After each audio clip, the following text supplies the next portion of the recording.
Herkese merhaba arkadaşlar, kanalımıza hoş geldiniz. Mert Ramazan Demir'in doktor abisi sosyal medyada gündem oldu. Afra Saraçoğlu ile birlikte bir dargın bir barışık ikili son olarak Mert Ramazan Demir özel hayatı ile adından çokça söz ettiriyor. 28 yaşındaki Mert Ramazan Demir'in ailesi ve sosyal medyası çok merak ediliyor. Demir'in doktor abisiyle Melik Demir ile paylaştığı kareler ilgi odağı oldu.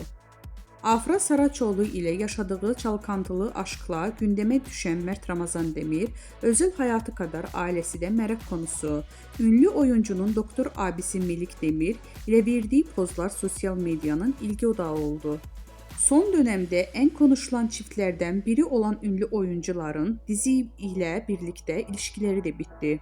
Öte yandan başarılı oyuncu Mert Ramazan Demir'in Melik Demir dışında 3 erkek kardeşi daha bulunuyor.